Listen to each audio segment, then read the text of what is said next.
ये एक्चुअली मैंने ये सोच के बनाई थी कि क्योंकि मैं 5 साल से टीचिंग में हूँ, तो मैंने एक चीज़ एक्सपीरियंस की है कि जो अपने स्टूडेंट्स हैं ना, वो 10th स्टैंडर्ड तो कंप्लीट कर लेते हैं। अब 10th स्टैंडर्ड तक क्या उनके पास सब्जेक्ट्स बहुत सारे होते हैं, जैसे एसएसटी के 4 सब्जेक्ट है, साइंस के 3 सब्जेक्ट है, फिर 3 लैंग्वेज के सब्जेक्ट हो गए, मैथमेटिक्स हो गई।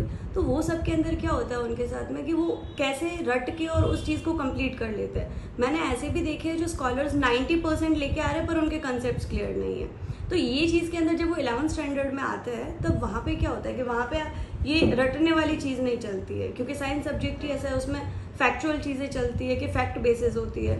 तो ये मैंने जो कोर्स बनाया ना, वो ये सोच के बनाया कि जो 10th से 11th स्टैंडर्ड में बच्चे आने वाले हैं, ओके, तो उनके कंसेप्ट जो है ना वो यहाँ पे क्लियर हो जाए कि 10th में जो टॉपिक पढ़े थे वो 11th में आगे कैसे कंटिन्यू होने वाले हैं।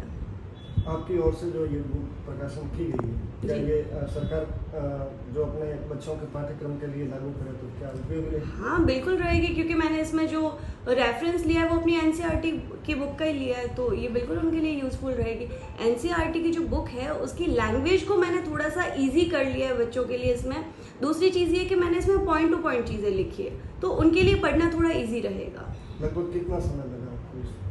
मुझे लगा महीना भर लगा इस चीज़ को, मतलब मैंने प्लानिंग बहुत पहले से कर ली थी, एक रफली प्लानिंग थी मेरे माइंड में, थोड़ा बहुत मैं लिखती भी थी, लेकिन जब से 1 महीने से बच्चों की एग्ज़ाम शुरू हुई और मैं थोड़ा सा फ्री हुई टीचिंग से, तो उसके बाद में मैंने इसको 1 महीने के अंदर लिख के कंप्लीट किया है। जीव विज्ञान के विद्यार्थियों के लिए आप क्या कुछ कहेंगे आपकी किताब के लिए? मेरे सारे बच्चों से मेरी रिक्वेस्ट है कि जैसे आप 11th स्टैंडर्ड में जा रहे हो तो एक बार आप बुक को देखिए।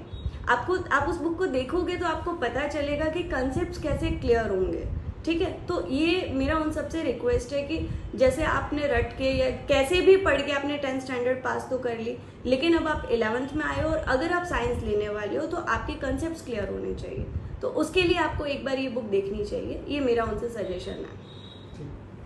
और एक और बात मैं स्टूडेंट से कहना चाहूँगी कि अगर जैसे कि बुक देख के भी उनको लगता है कि इस बुक के अंदर कुछ समझ में नहीं आता है, तो मेरा एक यूट्यूब चैनल भी है जिसपे मैंने ये कोर्स स्टार्ट कर रखा है, ठीक है। तो वो वहाँ जा कर के भी अच्छे से उस चीज़ को पढ़ सकता है और उसके अंदर कोई भी क्वेरी है तो वो मुझे डायरेक्ट मैसेज करके भी पूछ सकते हैं।